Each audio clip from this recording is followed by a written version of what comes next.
श्रील प्रभुपाद श्रीमद् भागवतम अमल पुराण की जय।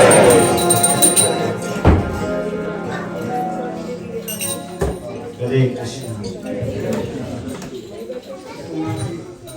पुनः आप सभी का स्वागत है ब्रज कथा में, ब्रज रस में।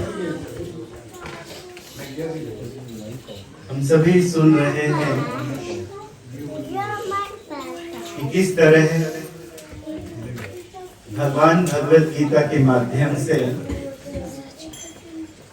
बारंबार अपनी शरणागति कराने के लिए प्रार्थना भी करते हैं।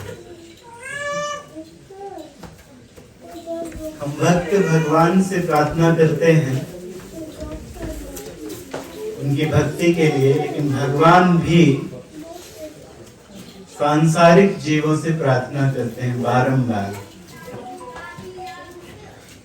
भगवत गीता जो लोग पढ़ते हैं वो लोग जानते हैं कि किस तरह से बारंबार भगवान प्रार्थना करते हैं। कल आपने सुना कि भगवान क्या कहते हैं,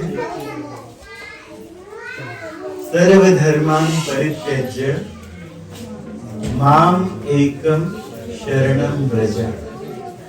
ये भगवान प्रार्थना ही कर रहे हैं कि सर्वधर्मान् परित्यज्य, अपने सारे धर्मों को त्याग कर, कैतव धर्मों को त्याग के एकमात्र मेरी शरण में आओ। भगवान रिक्वेस्ट कर रहे हैं सारे संसार में फंसे हुए जीवों से। थोड़ी लालच भी भगवान देते हैं। जैसे आप लोगों को बच्चों से कोई काम कराना होता है तो आप लोग लालच देते हैं कि ऐसा करो तो ये चॉकलेट तुम्हें मिलेगी।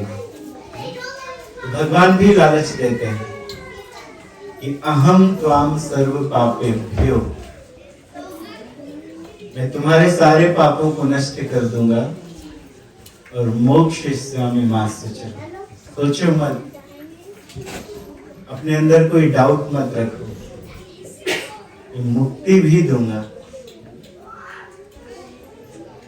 हम लोग सबकी आदत है कि हम लोग बनिया हैं, अपना फायदा ज्यादा देखते हैं कि हमारा फायदा कैसे होगा। और हम लोगों की क्या गति है कि जब हम स्कूल में थे तो एक कविता पढ़ी थी, क्यों न मार मुर्गी को डालूं, सारे अंडे साथ निकालूं। मुर्गी पाला था तो उसने सोचा कि एक एक अंडा रोज देती है, एक बार में ही चैप्टर खत्म कर देते, मार के सारे अंडे निकाल लेते। क्यों न मार मुर्गी को डालूं, सारे अंडे साथ निकालूं, हो जाऊंगा माला माल, हटे रोज का यह जंगा। वेट करना पड़ता है। हटे रोज का यह जंगा, लोभी फौरन चाकू लाया, मुर्गी मारी खून बहाया, अंडा एक था उसने। हम लोग भी कभी कभी भगवान से थोड़ी बनियागिरी कर लेते हैं। भगवान हमारा ये काम बना दीजिए, ऐसा कर दीजिए, वैसा कर दीजिए, ये करेंगे हम, वो करेंगे, और फिर भूल जाते हैं।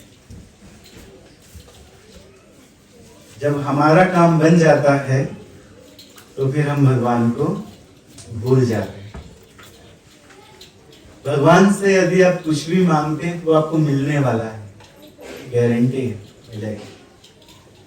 इस जन्म में नहीं मिला तो अगले जन्म में मिलेगा, क्योंकि भगवान जानते हैं कि हमारे कितने जन्म होने वाले, हम लोग कितने जन्म लेने वाले।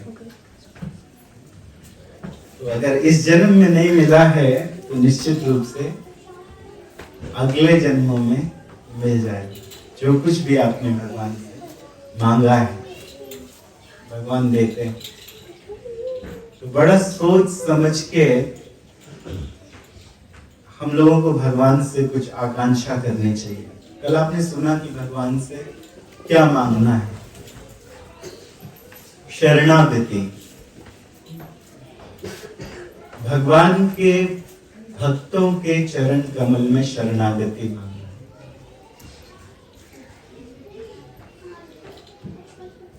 जो भगवान के बड़े चढ़े भक्त हैं,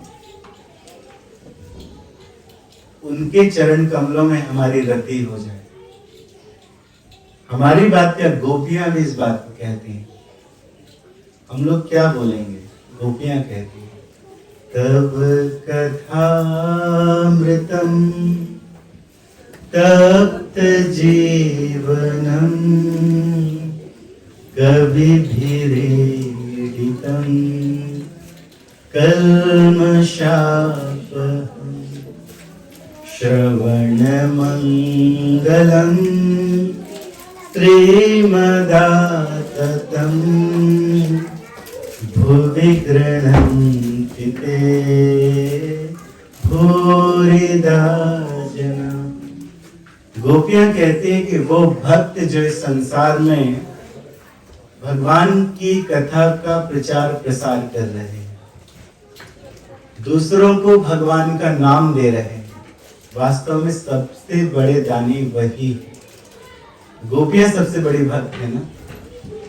कल आपने सुना कि हमें भगवान से क्या मांगना है, गोपीर भर्तु पद कमलोर दास दासानुदास।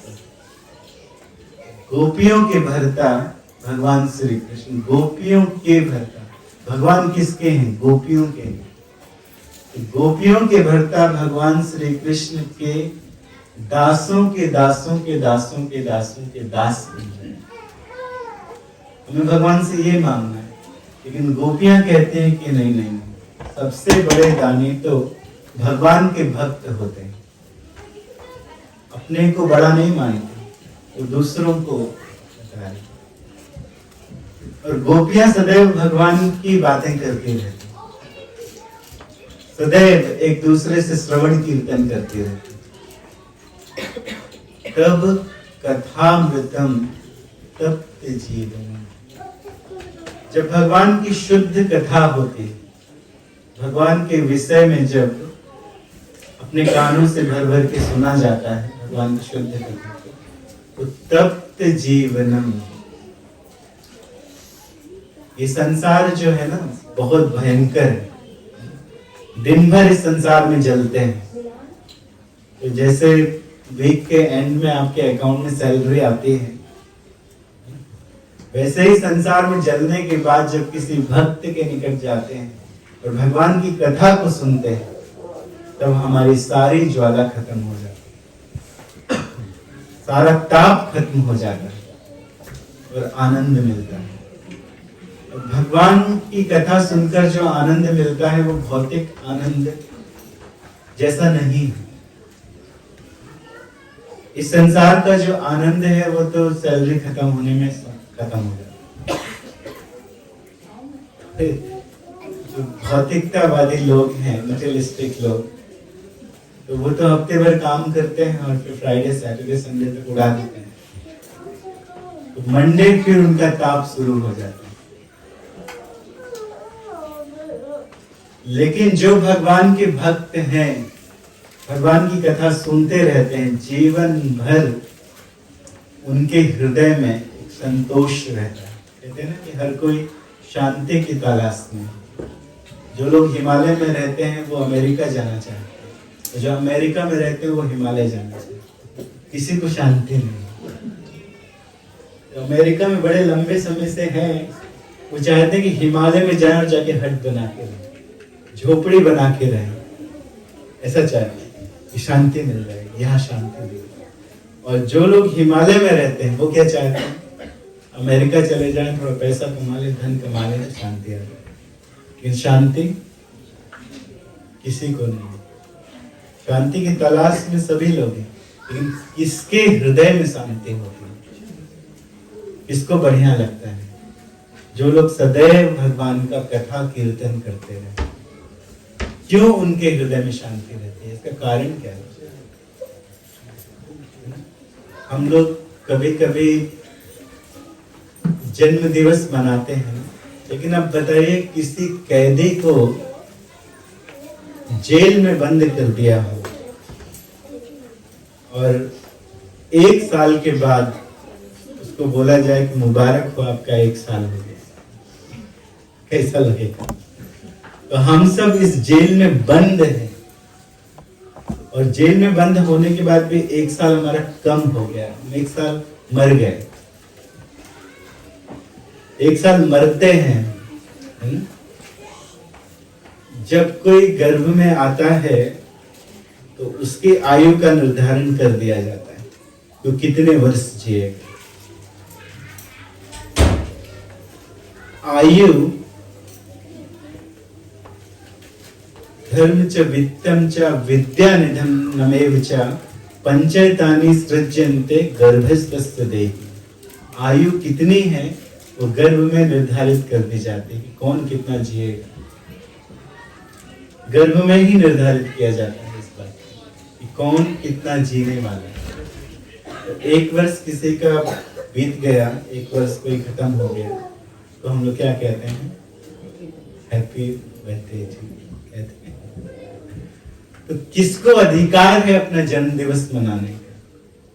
उसको अधिकार है जो कृष्ण भक्ति में, जिनका 1 वर्ष प्रसाद खाते बीत गया, जिनका 1 वर्ष भगवान की कथा सुनते बीत गया, जिनका 1 वर्ष भगवान का नाम लेते हुए सुनते हुए बीत गया, उनको जन्म दिवस मनाने का अधिकार है। क्यों?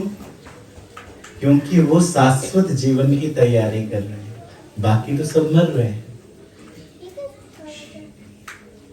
बाकी तो सब जेल में है, उम्र कैद की सजा है।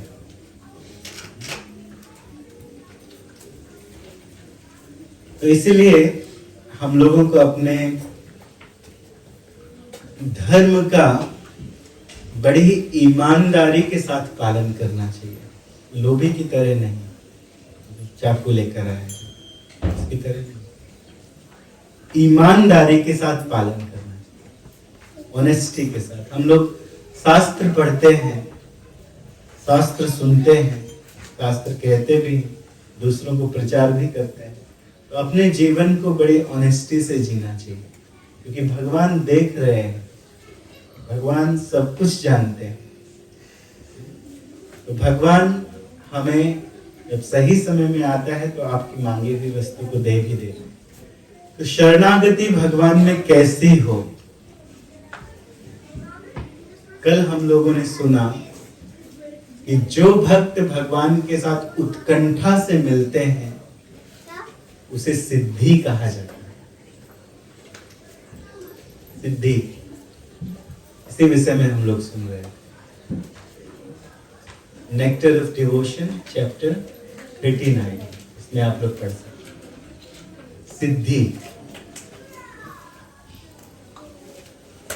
जब भी मंदिर जाते हैं तो ऐसा नहीं कह रहे हम तो पास में ही रहते हैं, देखते रहते हैं राधा वल्लभ जी को, कुछ नया नहीं है कि जितनी बार जाएं तो ऐसी उत्कंठा से देखें कि पहली बार देखा।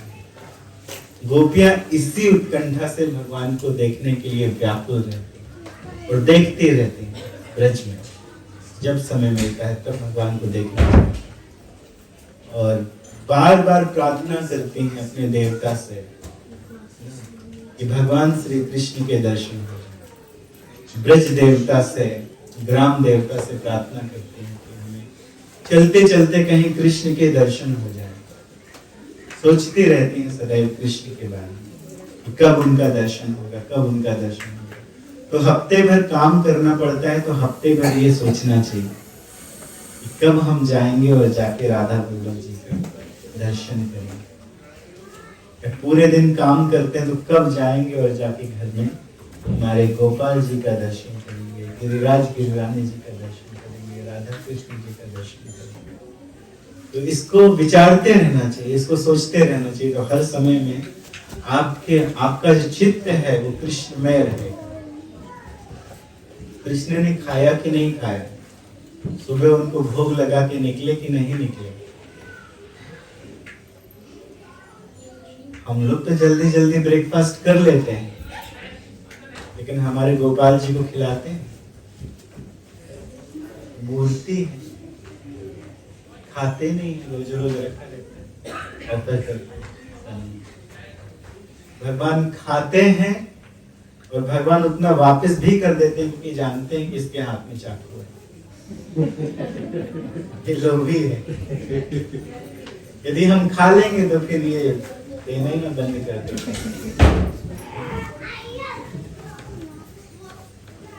ये बात बिल्कुल अलग है, लेकिन हम फिर भी आप लोगों को बताते हैं। जब गोवर्धन जी को भोग लगाया गया, बहुत तरह का भोग लगाया गया गोवर्धन जी। प्रथम बार बहुत प्रकार की खाखरा, पापड़ा, लड्डू, मिठाई, जलेबी, बहुत प्रकार के पकोड़े, पूड़ी, तले हुआ भोजन बनाया गया था, ऐसा लिखा है। तला हुआ भोजन बहुत बनाया गया है, हलवा बहुत बनाया गया है, बहुत हलवा, अनेकानेक प्रकार का, गाजर का हलवा, आटे का हलवा, और चारों तरफ रखा हुआ था गोवर्धन जी। ब्रजवासियों ने इतना बनाया।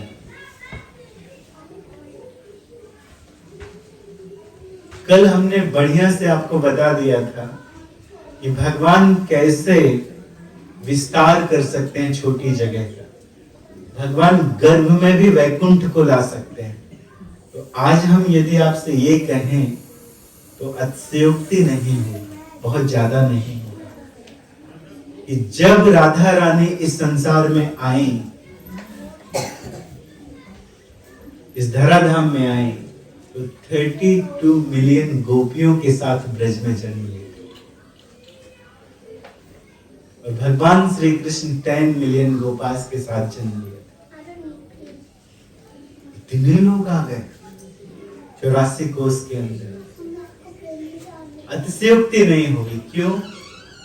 हमने आपको बता दिया कि भगवान जगह को एक्सपेंड कर सकते हैं। बाहर से देखने में उतना लगेगा, लेकिन भगवान उसे बढ़ा सकते हैं। ये भगवान ही कर सकते हैं और कोई दूसरा नहीं कर सकता है, कोई और योगी नहीं कर सकता है। इसलिए भगवान को योगेश्वर कहा जाता है। इसलिए भगवान योगेश्वर, योगियों के भी ईश्वर है, सारे योग के भी ईश्वर है। तो भगवान ये कार्य कर सकते हैं। तो भगवान ऐसे जन्म लिए थे ब्रज में।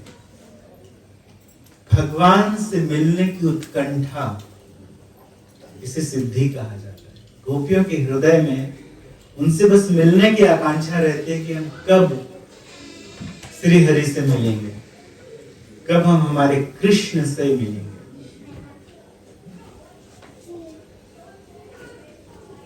बताइए कहां भगवान टैक्स लेते थे?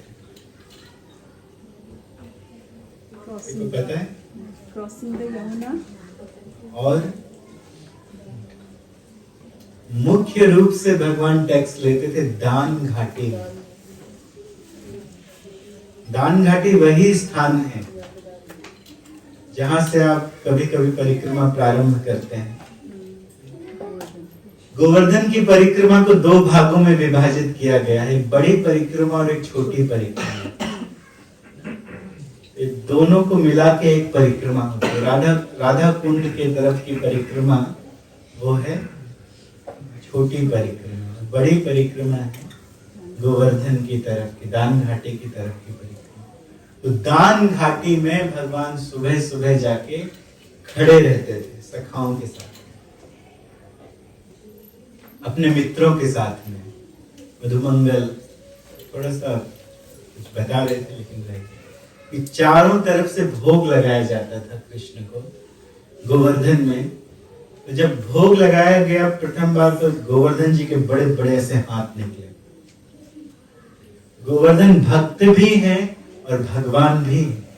वैसे बड़े बड़े हाथ निकले और ऐसे करके खाने लगे चारों तरफ से गोवर्धन जी। जब ऐसे खाने लगे तो सब तो आनंद से देख रहे थे। एक व्यक्ति को प्रॉब्लम हो गई। कौन थे? मधुमंगल जी। अरे अरे अरे अरे देखो देखो देखो इसको, अगर ये सब खा जाएगा तो हम क्या खाएंगे? हमें भी तो खाना है। तो फिर भगवान गोवर्धन जी के रूप में मुस्कुराए और जितना खाए थे उतना वापस कर दिया। ये कहना चाहते हैं कि भगवान वापस कर देते, खाते हैं। आपके द्वारा बनाए गए भोग में भगवान को अर्पण होने के बाद जब वो प्रसाद बन जाता है, उसमें टेस्ट कैसे आता है? तो हम लोग ऑनियन डालते हैं, ना गार्लिक डालते हैं, तरह तरह के मसाले दूसरे इस्तेमाल करते हैं। कहाँ से उसमें आता है इतना टेस्ट? बाहर के जो लोग सोचते हैं ना कि ऑनियन गार्लिक में टेस्ट है और इसके बिना टेस्ट है ही नहीं, जब वो लोग प्रसाद खाने आते हैं तो कहते हैं कितना अच्छा, वेरी टेस्टी। कुछ लोग तो केवल प्रसाद खाने के लिए मंदिर जाते हैं, क्या बातें करते हैं कि चलो मंदिर चलते हैं, वहाँ बहुत टेस्टी प्रसाद मिलता है। तो कौन भरता है ये टेस्ट? जब भगवान खाते हैं ना, खा के पूरा का पूरा वापस कर देते हैं, तब वो टेस्ट आके मिलता है प्रसाद में। तो ये कृष्ण की लीला है। तो भगवान अपने बहुत सारे सखाओं के साथ दान घाटी में खड़े रहते हैं। इन्हीं सखाओं के साथ में मधुमंगल, सुबल, ऐसे बहुत सारे भगवान के सुदामा इत्यादि बहुत सारे सखा हैं, खड़े रहते हैं भगवान। और गोपियां आती हैं पास में, तो रास्ता रोक लेते हैं, कहते हैं कि कहाँ जा रही है? तो वो कहते हैं कि माखन बेचने जा रहे हैं, दही बेचने जा रहे हैं। ऐसे कैसे जा सकती हो? पहले टैक्स दो, इसके बाद जाने मिलेगा। तो गोपियां रोने लगती हैं, नहीं देना चाहती हैं। कहते हैं कि अगर तुम खा लोगे तो हम क्या बेचेंगे और हमारा घर कैसे चलेगा? बाहर से गोपियां रोती हैं, लेकिन रोती इसलिए थोड़ी देर के बाद ये माखन खा लेंगे और हम यहाँ से चले जाएंगे, इसलिए रोती हैं। बाह्य भाव है।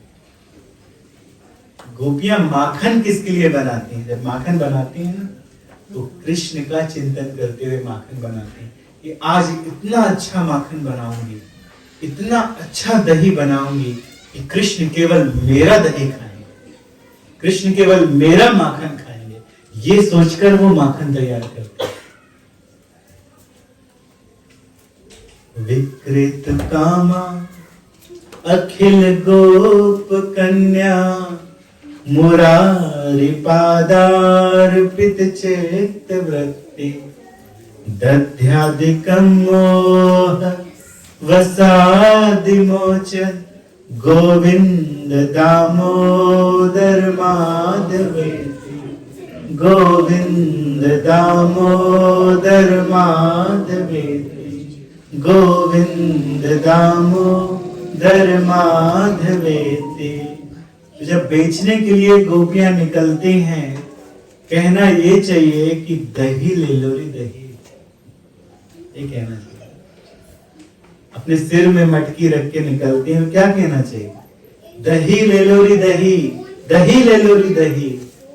लेकिन कृष्ण में इतनी चित्त वृत्ति लगी हुई है कि कहते हैं कि गोविंद दामोदर माधव ले लो रे, गोविंद दामोदर माधव ले लो रे, गोविंद दामोदर माधव, गोविंद दामोदर माधव ले लो। श्रेया कुछ गाएगी, फिर आगे की कथा। वृंदावन में कुंज गलिन में कुंज गलिन में राधे राधे गाएंगे, शाम शाम गाएंगे, राधे राधे गाएंगे, शाम शाम गाएंगे। वृंदावन में कुंज गलिन में राधे राधे गाएंगे,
हरे कृष्णा कृष्णा कृष्णा हरे हरे, हरे राम राम राम हरे हरे।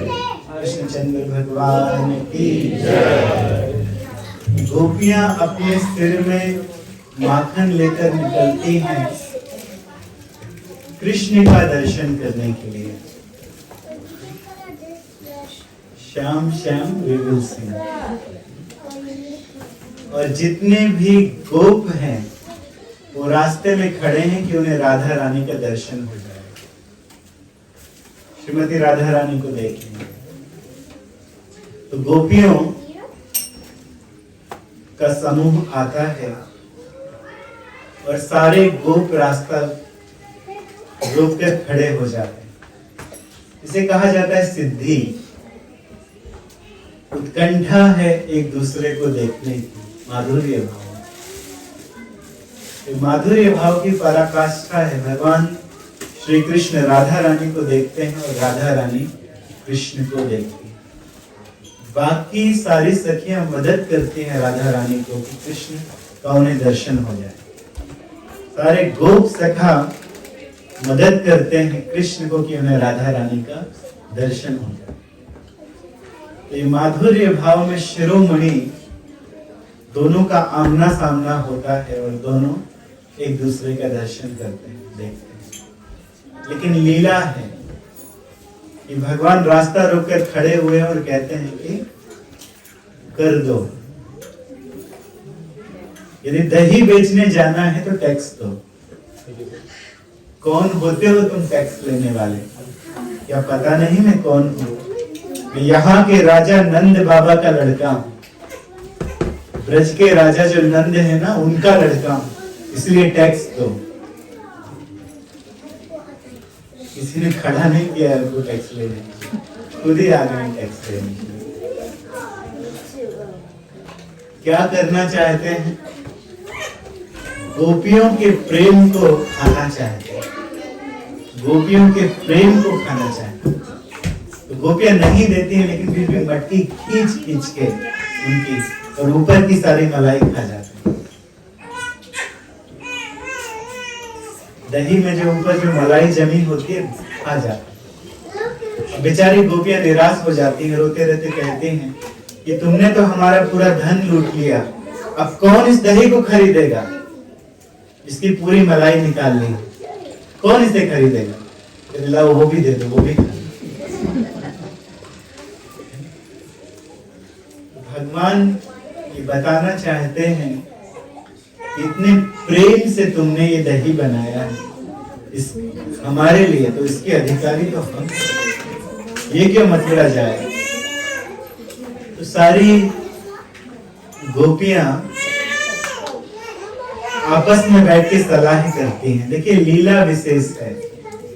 यद्यपि वे भी खिलाना चाहती हैं किसी कृष्ण को, लेकिन एक लीला विशेष है कि वो आपस में इस तरह से वार्ता करती हैं कि रोज रोज नंद का लाला हमारे सारे माखन को लूट लेता है, सब कुछ खा लेता है।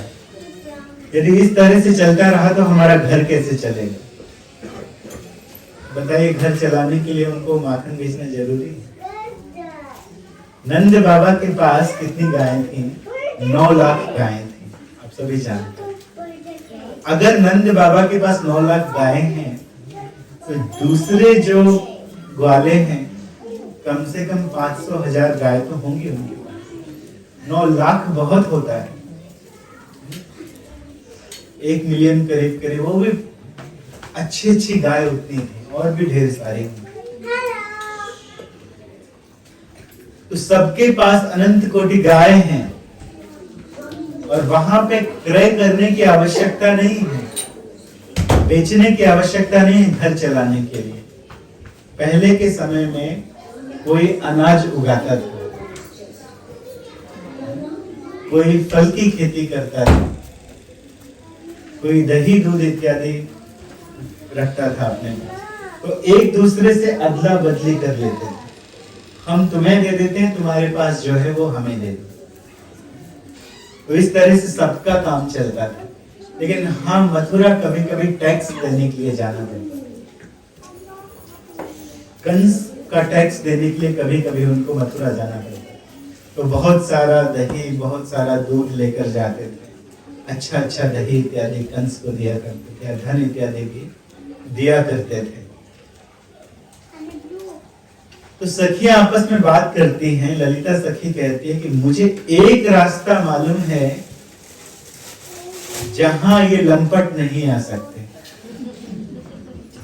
कि चोर जहां नहीं आ सकते, एक रास्ता में जानती हूं।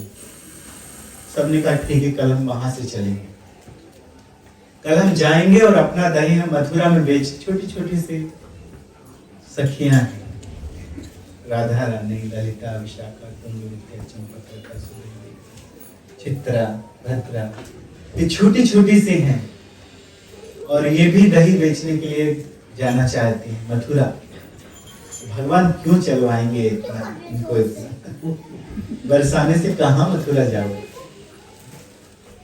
परम धन वैसे भी भगवान है, बीच में यदि परम धन मिल जाए तो दूसरे धन की आवश्यकता ही क्या है, क्या आवश्यकता नहीं है।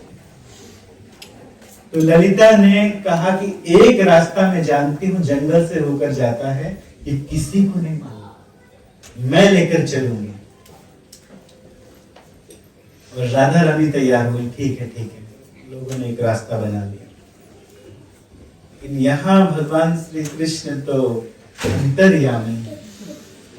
कल हम लोग बात कर रहे थे ना कि भगवान हम सबके हृदय में बैठे हैं, तो हमारी जितनी भी डिजायर है वो जानते हैं, अलग से मांगने की आवश्यकता है ही नहीं, है ना। भगवान हृदय में वासुदेव के रूप में हृदय में बैठे हुए, वासुदेव कृष्ण हृदय में बैठे हुए, चैत्य गुरु के रूप में, तो सब जानते हैं, सब जानते हैं।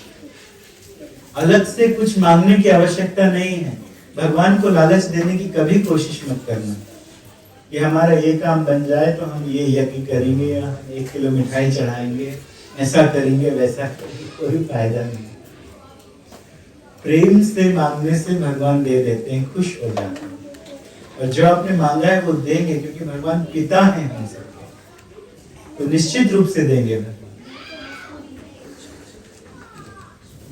तो गोपियां निकली, भगवान भी जानते हैं कि कहां से जाएंगे।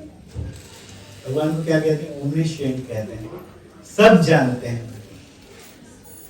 तो पहले ही उस रास्ते में बड़े बड़े जो पेड़ थे उसके ऊपर चढ़ के सारे लोग सकते, बड़े बड़े कदम्ब के पेड़ में चढ़ के बैठे सारे गोप सकते, और वेट करने लगे कि कब ये गोपियां आएंगी, हम उतरेंगे नहीं, छुप के बैठे हुए थे।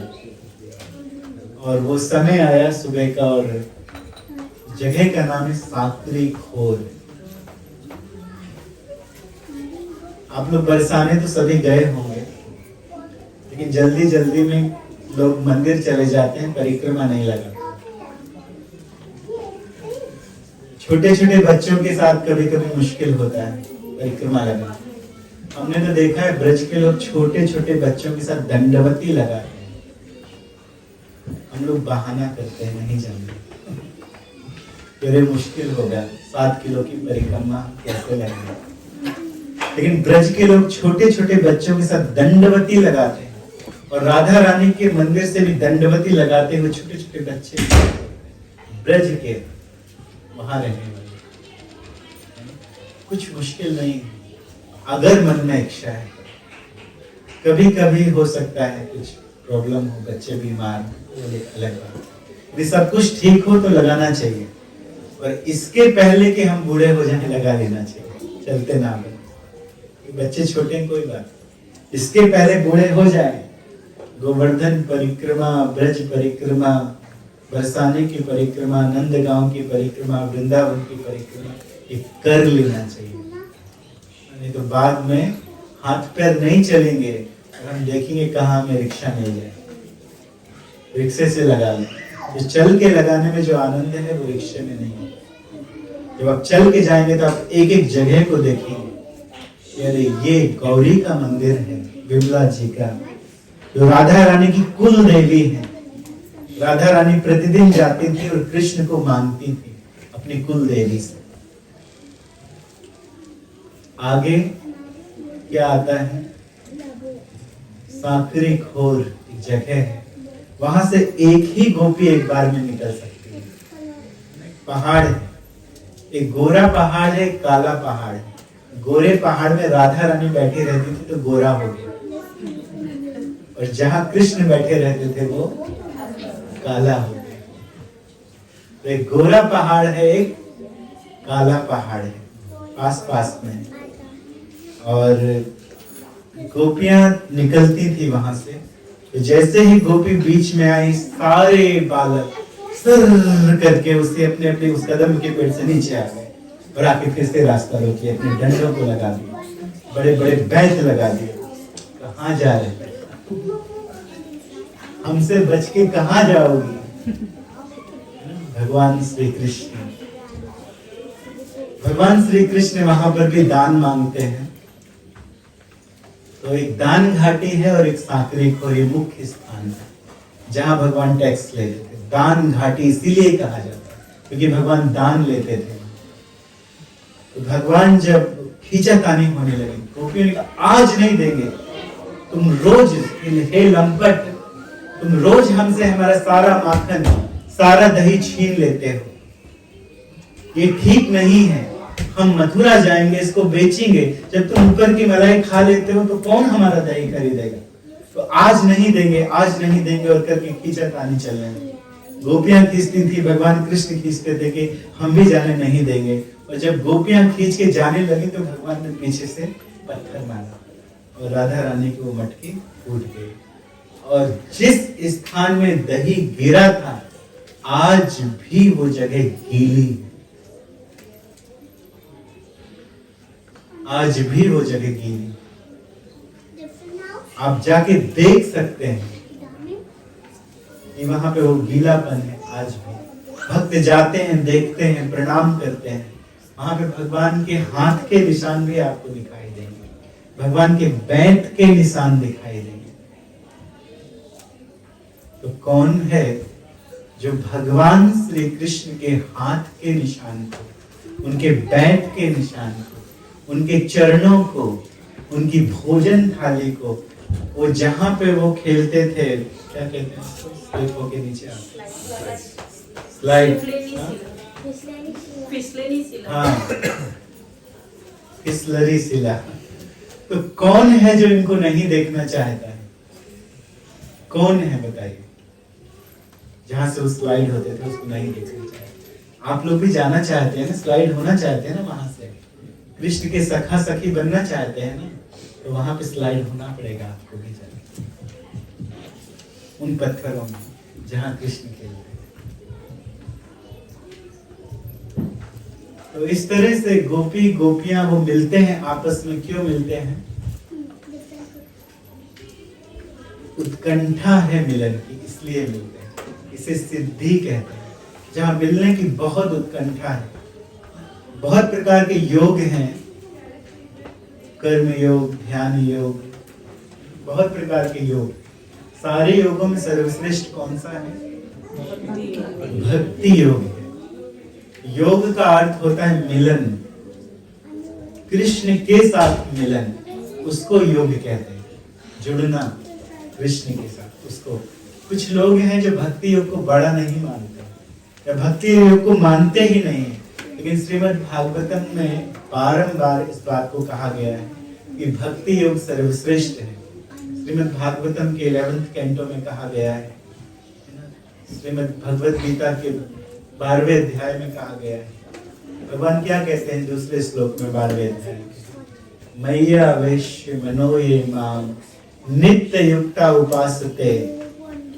फिर क्या है? किसको याद है? श्रद्धया,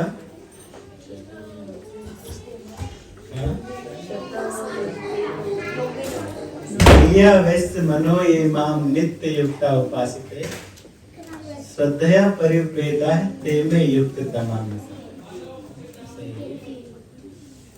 तो जो श्रद्धा के साथ जो अपने मन को मुझ में लगाता है, जो मुझ में श्रद्धा रखता है, श्रद्धा यही सबसे मुख्य है। श्रद्धा यही हमारे अंदर कमी है, श्रद्धा की कमी। और श्रद्धा ही होना चाहिए। आदौ श्रद्धा, सब कुछ श्रद्धा से प्रारंभ होता है। आदौ श्रद्धा तथा साधु संग। यदि श्रद्धा नहीं है तो साधु संग हो ही नहीं सकता। ददाति प्रतिगृहणाति हो ही नहीं सकता। ददाति तो होगा, प्रतिगृहणाति नहीं होगा। आदौ श्रद्धा तथा साधु संग ततोवत भजन क्रिया। जब तक साधु संग नहीं होगा तब तक भजन क्रिया प्रारंभ नहीं होगी। कल आपने सुना कि हमें दासों का दास बनना है। क्यों? क्योंकि भजन क्रिया प्रारंभ करना है। लेकिन भजन क्रिया प्रारंभ करने के लिए प्रारंभिक श्रद्धा तो चाहिए। ये क्वालिटी है प्रथम। अगर आपको भक्त बनना है तो प्रारंभिक थोड़ी सी श्रद्धा चाहिए।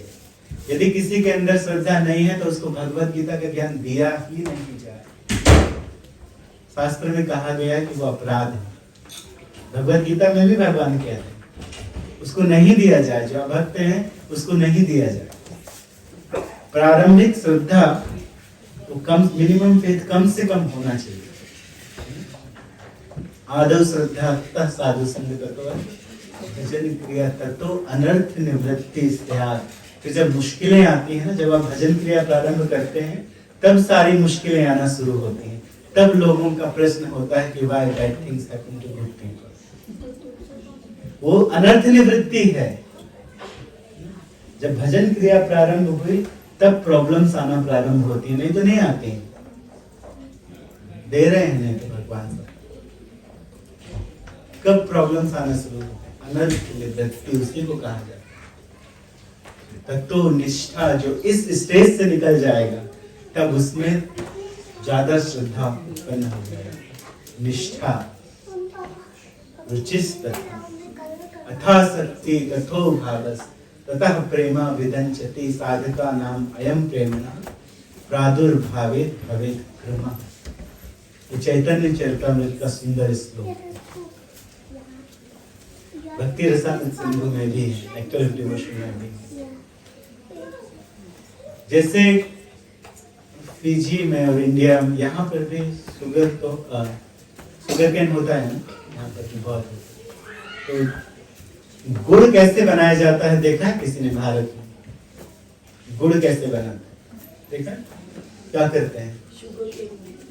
शुगर केन जूस को एक बहुत बड़ी कढ़ाई में डाल देते हैं और उसको बॉयल होने देते हैं।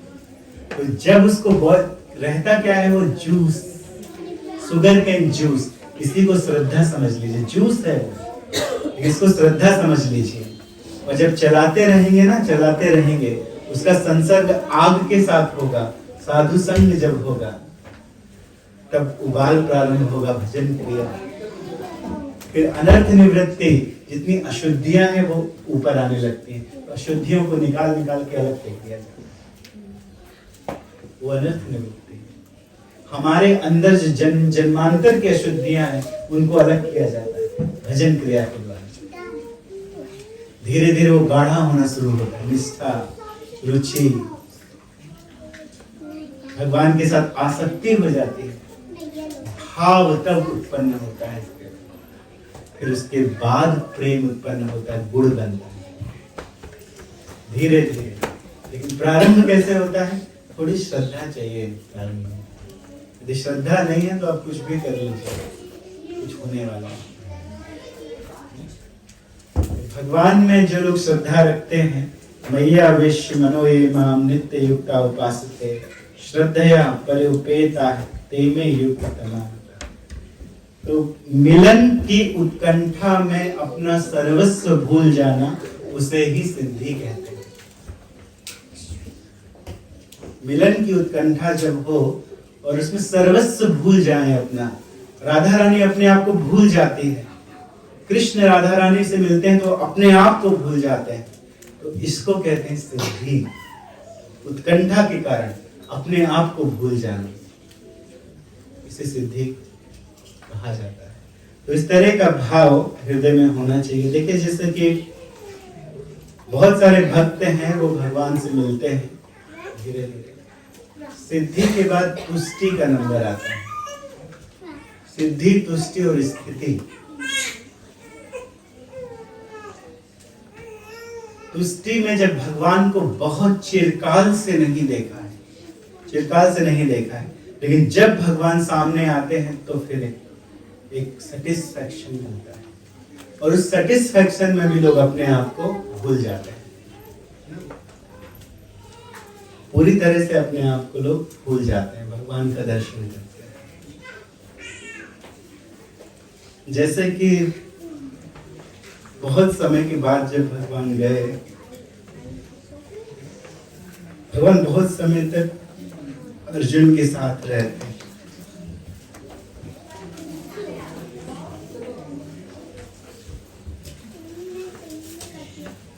कभी कभी भगवान हस्तिनापुर आ जाते हैं, और हस्तिनापुर में अर्जुन के साथ लंबे समय तक रहते हैं। तो जब भगवान वापस आते हैं द्वारिका में,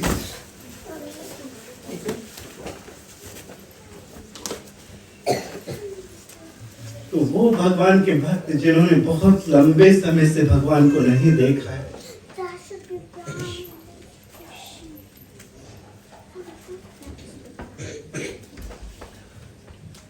द्वारिका वासी, उनकी स्थिति कैसी होगी जो कृष्ण को अपना सर्वस्व मानते हैं कि यही हमारे प्राण है।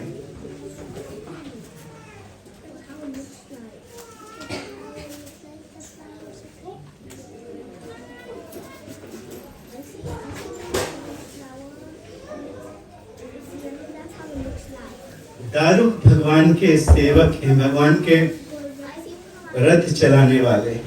दारुक का नाम है दारुक। तो जो दास्य भाव में है उनमें बहुत अधिक शिष्टाचार होता है, बहुत अधिक शिष्टाचार होता है।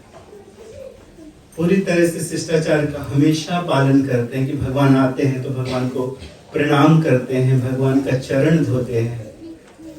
लेकिन भगवान के आने में दारुक शिष्टाचार भूल गए, भगवान को प्रणाम भी नहीं किया, बस भगवान को देखते रह गए। इसे तुष्टि कहा जाता है। तुष्टि, भगवान को देखकर जो सेटिस्फेक्शन मिलता है प्रेम के साथ, कि अपने आप को लोग पूरी तरह से भूल जाते हैं। शिष्टाचार तो रहना चाहिए हमेशा।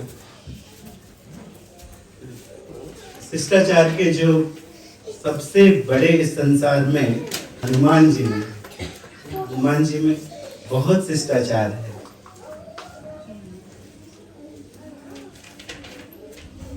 जब भगवान श्री रामचंद्र जी सीता को ढूंढते हुए आए तो श्री रामचंद्र जी ने किसको भेजा? सुग्रीव ने किसको भेजा श्री रामचंद्र जी के पास? हनुमान जी को भेजा। क्यों? क्योंकि वो शिष्टाचार को जानते हैं, बढ़िया से अच्छे से समझते हैं। तो भेजा कि नहीं, आप जाइए और पता लगाइए कि ये कौन है। तो वही हनुमान जी, जब श्री रामचंद्र जी को उनका राज्य मिल गया, सब कुछ मिल गया, तो सब कुछ मिल गया तो अयोध्या वासियों ने एक पंगत लगाई, एक बहुत बड़ी पंगत, सबको भोजन कराना है। तो जितने वानर थे सबको बुलाया, जितने बंदर थे सभी को बुलाया। इन लोगों ने तो बहुत सहायता की है हमारी, इनके कारण हमें राज्य मिल गया, अयोध्या का राज्य मिल गया, चलो इनको बढ़िया से फीस्ट कराते हैं। तो सबको फीस्ट कराने के लिए वहां पर बुलाया गया, जितने भी वानर हैं सभी को। तो सबने ऐसा सोचा कि हम लोग तो शिष्टाचार जानते नहीं, यहाँ इतने बड़े बड़े लोग आए, इतने बड़े बड़े राजा आए हैं, इतने बड़े बड़े संसार से लोग आए हैं, तो लोग क्या कहेंगे? ये तो शिष्टाचारहीन है ये वानर। तो उन्होंने एक प्लानिंग की कि चलो हम लोग हनुमान जी को फॉलो करेंगे, जैसा हनुमान जी करेंगे वैसा करेंगे, क्योंकि ये शिष्टाचार बढ़िया से जानते हैं। तो जैसा ये करेंगे हम बस इनकी नकल उतारेंगे। तो सब ने ऐसी प्लानिंग करके और सब हनुमान जी के पीछे पीछे चले। तो बहुत बड़े हॉल में व्यवस्था की गई थी सबको खिलाने की। तो हनुमान जी आगे आगे जा रहे थे, पीछे सारे वानर उनके पीछे धीरे धीरे जा रहे। तो हनुमान जी जाके बैठे तो सब लोग जाके बैठ गए। हनुमान जी कैसे बैठे हैं? वैसे बैठे। तो सभी जाके ऐसे बैठ गए। फिर उसके बाद भोजन परोसा गया, तो सभी खाना तो चाहते थे लेकिन नहीं खा रहे थे, ऐसे देख रहे थे सब इस तरफ, ऐसे हनुमान जी क्या करते हैं। तो सभी हनुमान जी को देख रहे थे कि जैसा ये करेंगे आज वैसा ही करना है। तो हनुमान जी के सामने जब भोजन आया तो हनुमान जी ने थोड़ा सा जल लिया, सबने थोड़ा सा जल लिया। फिर हनुमान जी ने ऐसे किया तो सबने ऐसे किया उनको देख। और फिर हनुमान जी खाने के लिए थे, सबने कहा अब ठीक है, खाने के लिए सब तैयार हो गए। तब तक एक बटरी होती है, बटरी मटर जब सूख जाता है क्या कहते हैं, सूखा हुआ मटर, तो उसकी सब्जी बनाई गई थी। आप लोग भी खाते हैं मटर पनीर की सब्जी, वैसे ही बनाई गई। तो जब सब्जी परोसी गई तो एक दाना उछल गया, और है तो बंदर जाति, चाहे हनुमान जी हो चाहे कोई है तो बंदर जाति। तो हनुमान जी ने अपने मन में सोचा कि भगवान का प्रसाद है तो कहाँ जाता है, तो तुरंत हनुमान जी कूदे उसको कैच करने के लिए। तो सारे बानर को सबने सोचा कि जैसा हनुमान जी कर रहे हैं वैसा ही करना है, तो सारे कूदे ऐसे करके, तो वहां पे भगदड़ मच गई, सब सत्यानाश हो गया, सब सत्यानाश हो गया। जितना उन लोगों ने अभी तक बचा के रखा था अपने आप को, ये रनिंग के बंदर के बंदर। ठीक है, कथा की दृष्टि से हनुमान जी की जो गुरु है वो सूर्यदेव जी है। सूर्यदेव जी से हनुमान जी ने चारों वेदों की शिक्षाएं ली। सर्वश्रेष्ठ हैं हनुमान जी शिष्टाचार में। तो उसी प्रकार से भगवान के दास से भाव में रहने वाले भक्त दारुक इत्यादि ऑलरेडी इनको सारी शिक्षा मिल गई, सारी शिक्षा मिल चुकी है, लेकिन उसके बाद भी जब भगवान से मिलते हैं तो ये प्रणाम करना भूल जाते हैं। इसलिए नहीं भूल जाते हैं कि हम प्रभु हैं, तो हमें भी बहुत बड़ा महल मिल गया है, हम प्रभु हैं। दास हैं हम लोग, कभी कभी किसी को प्रणाम नहीं करते क्योंकि हम लोग प्रभु बन जाते हैं। शुरू में प्रणाम कर लेते हैं, बाद में हम सब प्रभु हो जाते, प्रणाम नहीं। लेकिन यहाँ स्थिति ऐसी नहीं है। यहाँ स्थिति क्या है कि प्रेम का इतना आधिक्य है कि प्रेम के कारण वो भूल गए कि प्रणाम करना। इसे कहते तुष्टि। भगवान से मिलन के बाद ऐसा आनंद हृदय में आया, ऐसा आनंद हृदय में आया कि वो भगवान को प्रणाम करना भी भूल जाए।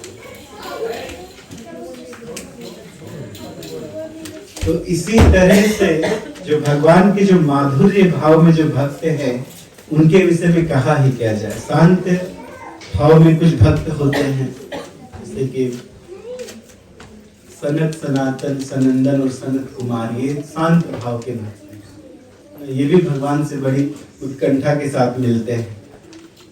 तो शांत के बाद क्या नंबर आता है, नीचे से यदि लेंगे दास्य। शांत वाले तो ठीक है, दास वाले भूल गए। साखी की चर्चा ही क्या है, साखी के विषय में क्या बताएं। अर्जुन भगवान से मिलते हैं,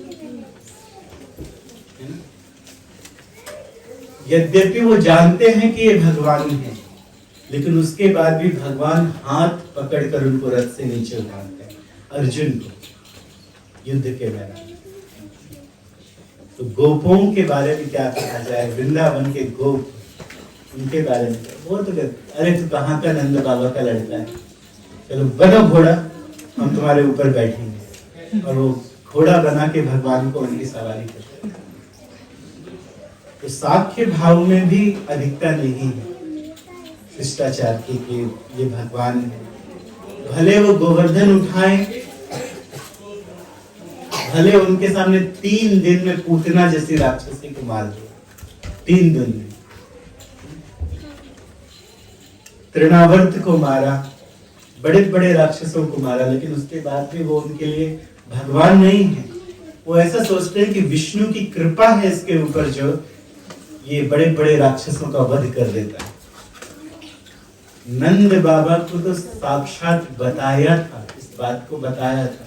गर्ग मुनि ने नंद बाबा को बता दिया था कि राधा रानी कौन है, बता दिया। कृष्ण कौन है ये भी बता दिया।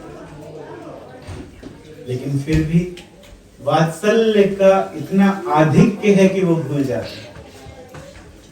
राधा रानी त्रिलोक की ईश्वरी है, इस बात को बता दिया गया था नंद बाबा को। लेकिन राधा रानी ने बाद में कहा, एक बार प्रार्थना की नंद बाबा ने, तो राधा रानी ने कहा इस बात को किसी को बताना है, किसी से कहना है। तुम्हारा लाला भगवान है, ये भी किसी से कहना। राधा रानी ने भी बताया नंद बाबा को कि लाला कौन है, साक्षात कृष्ण कौन है। और आधिक्य के कारण भी भूल जाते हैं, जो वात्सल्य का आधिक्य। तो वात्सल्य की बात तो माधुर्य आता है, सबसे ऊपर क्या है, माधुर्य। तो माधुर्य में भला कैसे किसी को याद रहेगा कि कृष्ण भगवान, बल्कि वो तो गोपियों को बड़ा मानते हैं।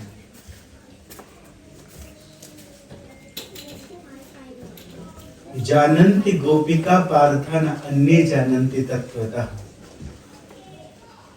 भगवान केवल गोपियों को जानते हैं और किसी को नहीं जानते। हम लोगों को भी तभी जानेंगे जब भगवान की भक्ति करके गोपी भाव प्राप्त हो। क्योंकि भगवान स्वयं कहते हैं कि मैं और किसी को नहीं जानता हूं। जानन्ति गोपिका पार्था न अन्ये जानन्ति तत्वतः। राधा रानी से एक बार कहते हैं कि मैं तुम्हारे हाथों बिका हूं। राधा रानी, मैं तुम्हारे हाथों बिका हूं। और जब कोई राधे राधे कहता है, जब कोई तुम्हारा भजन करता है, तुम्हारी भक्ति करता है, तब मैं प्रसन्न होता हूं, नहीं तो मैं प्रसन्न नहीं हूं। स्वयं कृष्ण ने राधा रानी से कहा, यदि मुझे प्रसन्न करना है तो तुम्हें प्रसन्न करना पड़ेगा, और नहीं तो मैं उसकी तरफ देखता भी नहीं। ये पद्म पुराण में, स्कंद पुराण में, गोपाल चंपू में ये कहा गया है कि जब तक राधा रानी प्रसन्न ना होंगी, कृष्ण प्रसन्न नहीं। तो राधा रानी को प्रसन्न करना पड़ेगा। और मैं वहां कहीं अकेले नहीं जाता हूं जहां तुम्हारे बिना मुझे बिठाल दिया जाए। राधा रानी के बिना यदि कहीं कृष्ण को बिठाल दिया जाए तो कहते वहां जाता ही नहीं, रहता ही नहीं। तो राधा रानी हंस के कहती, अरे लंपट, तुम्हारी बात का कोई भरोसा नहीं। तुम कहते कुछ और हो, करते कुछ और, हम नहीं मानते। भगवान श्री कृष्ण ने कहा ठीक है, दिखा देते हैं कि तुम ही सर्वोपरि हो। मुझे प्राप्त करने के लिए सबको तुम्हारी शरण में आना पड़ेगा। मैं इस बात को दिखा देता हूं, चलो। राधा रानी ने हंस दिया। एक समय के बाद एक लीला हुई। जब भगवान गाय चरा के आते थे तो गोपियां भगवान को ले जाती हैं नृत्य कराने के लिए। एक बहुत बड़ा घर में, बहुत बड़े महल में चारों तरफ गोपियां खड़ी रहती हैं। वो कृष्ण को लेकर आते हैं। गोपियां गाती हैं और कृष्ण नाचते हैं। क्या दृश्य हो! गाने में श्रेष्ठ गोपियां गा रही हैं, बजा रही। सबसे अच्छा कौन मृदंग बजा सकता है? तो बजा सकता है, गोपियां बजा, गोपियां बजाती हैं। करताल भी गोपियां अच्छी बजाती हैं, गाती भी गोपियां अच्छी। तो गोपियां गा रही हैं, गोपियां बजा रही हैं और कृष्ण को नचा रही हैं। यशोदा मैया को पता चल गया कि कृष्ण नाच रहे हैं, तो यशोदा मैया भी आई और देखा कृष्ण को। लेकिन यशोदा मैया को थोड़ा क्रोध आ गया। और राधा रानी से क्रोधित होकर यशोदा मैया कहती है, क्या तुम्हें पता नहीं है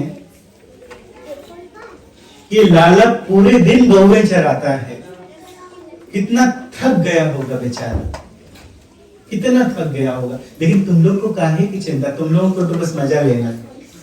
हमारे लाला को नचा रहे हैं। हमारा लाला सीधा साधा, कोई बोल दे कि एक लौंगा माखन का दूंगा तो वो नाचने लगता है। गोपियां कहती हैं नाचो एक लौंगा माखन का दूंगी, और वो नाचने लगता है। तो बेचारे हमारे सीधे साधे लाला को तुम लोग नचाते रहे, कितना थक गया है वो, उसको रेस्ट करने देना चाहिए ना। घर जाएगा, कुछ खाएगा पिएगा, रेस्ट करेगा। तो राधा रानी बेचारी आई और भैया बार बार ऐसा कहने लगे कि तुम लोग में बुद्धि नहीं है, कैसे हो तुम लोग। तो थोड़ा सा राधा रानी को रोना आ गया, और रोते रोते राधा रानी कहती, ये तुम्हारा कृष्ण नहीं है, ये हमारा कृष्ण है, ये डुप्लीकेट है। घर जाके देखो, तुम्हारा कृष्ण सोया है वहां पर, ये वाला अलग है, इसका नाम भी कृष्ण है। ये थोड़ा थोड़ा कृष्ण के जैसे दिखता है, लेकिन ये वो वाला नहीं है, ये हमारा वाला है। जाओ अपने घर जाके देखो, होगा तुम्हारे घर में। तो राधा रानी की एक क्वालिटी कि राधा रानी कभी झूठ नहीं बोलती। अब राधा रानी ने ऐसा कह दिया तो मैया को मानना पड़ा। तो मैया गई घर जाके देखी तो सही में बेडरूम में कन्हैया सोया। तो मैया ने सोचा कि ये तो वैसा ही वहां नाच रहा है, और ये तो हमारा लाला तो यहाँ सोया है। तो देखा, हाँ ये हमारा लाला ही है, कोई दूसरा नहीं है। अच्छे से चेक कर लिया, फिर कुछ सोचा और भैया दोबारा वहां गए जहां नृत्य चल रहा है। जाके राधा रानी से कहती है, कितना अच्छा है ना, तुम्हारे पास भी एक कन्हैया है, हमारे पास भी एक कन्हैया है, दोनों एक जैसे दिखते हैं, एक जैसे क्वालिटी भी है दोनों में, एक जैसा बोलते भी हैं, तो क्यों ना हम दोनों को एक जगह लेकर आते हैं और दोनों की फ्रेंडशिप करा देते हैं। दोनों साथ में नाचेंगे तो कितना अच्छा लगेगा, हमारा लाला भी खुश हो जाएगा। तो मैया ने कहा, तो राधा रानी ने कहा, नहीं, आपका कोई भरोसा नहीं है मैया। अभी थोड़ी देर पहले आप कितना डांट रही थी हम लोगों को, और अभी फ्रेंडशिप कराना चाहते हो, और कहीं नाचते नाचते ये दोनों बदल गए तो हमें तो हमारा कन्हैया चाहिए ना, हमें तुम्हारा लाला नहीं चाहिए निठल्ला सोता रहता है। ले जाओ अपने लाला को रखो अपने पास। हमारा कृष्ण है जो कितने राक्षसों का वध करता है, हम ब्रजवासियों की रक्षा करता है, कितना अच्छा नाचता है, कितना अच्छा दिखता है, हमें नहीं ले जाना अपने लाला को। तो मैया कहती नहीं, पता नहीं है उसने 3 दिन में पूतना को मारा था, तृणावर्त को मारा था, सक्टासुर को, वो भी राक्षसों को मारता है। तो मैया ने कई प्रकार से कन्विंस किया, तो राधा रानी मान गई। अच्छा रुको, उन्होंने एक सैंडलवुड उन्होंने लेकर पेस्ट बनाया, और यहाँ पे बड़ा सा टीका लगा दिया अपने कन्हैया कि मिक्स ना। हम अपने लाला को ढूंढ लें, मैया के सामने जान के ऐसे टीका लगाया कि देखो ये वाला हमारा वाला है, बाद में मत कहना ये हमारा वाला है, ठीक है, जिसके यहाँ पे टीका लगा है। भैया कहते हाँ ठीक है, कोई बात नहीं। तो हाथ पकड़ के ले गए नंद बाबा के आंगन में।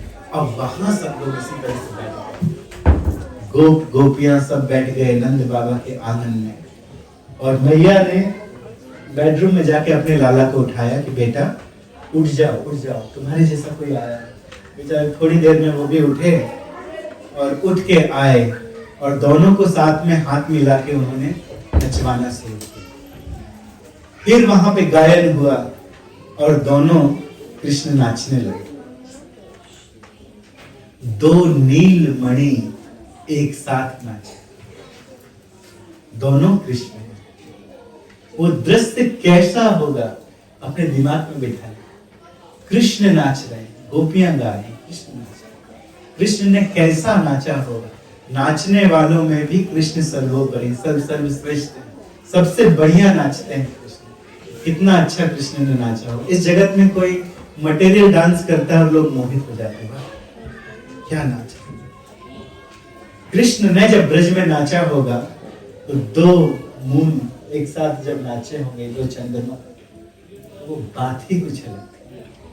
नाचते नाचते नाचते यशोदा के कृष्ण राधिका के कृष्ण में मिल गए और एक हो गए।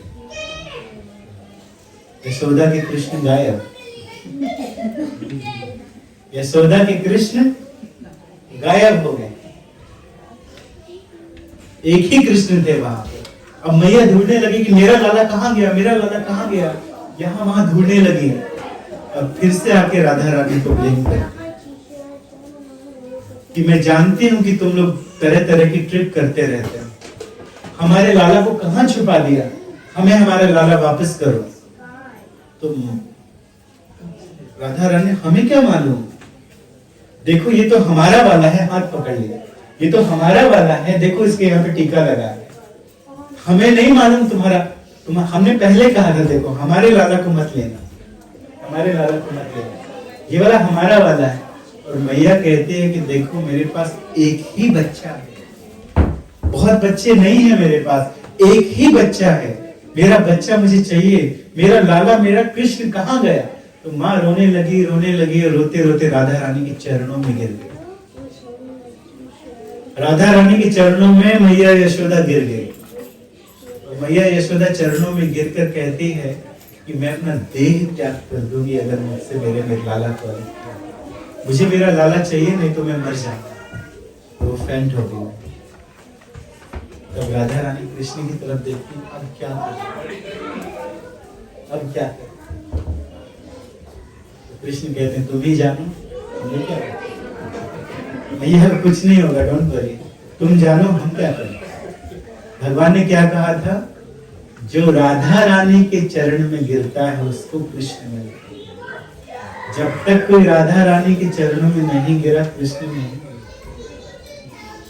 मैया यशोदा जो वात्सल्य भाव में सर्वश्रेष्ठ है, किसके चरणों में पड़ी, राधा रानी के चरणों में पड़ी कि हमें हमारा लाला वापस करो, हमें हमारा लाला। और फिर राधा रानी ने कहा कि हमने आपका लाला नहीं लिया है, आप जाइए बेडरूम में जाके देखिए खोया है आपका लाला। तो गाय चरा के आया था ना आलसी राम, थोड़ा सा नाचने में थक गया होगा, वो जाके फिर से सो गया। जाके देखो भैया यशोदा दौड़ के गई और जाके देखी तो उसने अपने लाला को पाया, लाला मिल गया। और राधा रानी क्या दे सकती हैं, ये कृष्ण को लेकर चली गई। तो भगवान श्री कृष्ण मिलते हैं किसकी कृपा से मिलते हैं, राधा रानी की कृपा से मिलते हैं, हरे हरे की कृपा से कृष्ण मिलते हैं। इसलिए हम लोग हरे के साथ कृष्ण को कहते हैं, राधा वल्लभ कहते हैं, श्री राधा वल्लभ। राधा पहले लेना पड़ता है ना, भगवान स्वयं राधा रानी से कहते हैं कि जब कोई रा कहता है ना तो तुरंत मैं उसके पास चला जाता हूँ दौड़कर, कि मैं तुम्हारा नाम लेने वाला है, और धा कहने के पहले ही सब कुछ मुक्ति दे देता धा कहने। तो जिसने राधा कह दिया तो उसके हाथों तुम्हें बिक जाता। श्री राधा वल्लभ, श्री राधा श्याम सुंदर, श्री राधा माधव, राधा रास बिहारी, राधा राधा गिरिराज, राधा गिरिधारी। तो सदैव कृष्ण के पहले राधा कहा जाता है। भगवान ने इस लीला में दिखा दिया कि राधा रानी के चरणों में गिरोगे तो कृष्ण, और ये सत्य है। भगवान स्वयं कहते हैं बारंबार, हरे कृष्णा कृष्णा कृष्णा हरे हरे, हरे राम राम राम हरे हरे। जय श्री राधा कृष्ण भगवान की जय, लड्डू गोपाल जी की जय, श्री राधा वल्लभ जी की जय, श्रीमद् भागवत अमल पुराण की जय, श्रील प्रभुपाद की जय, श्रील गुरुदेव की जय।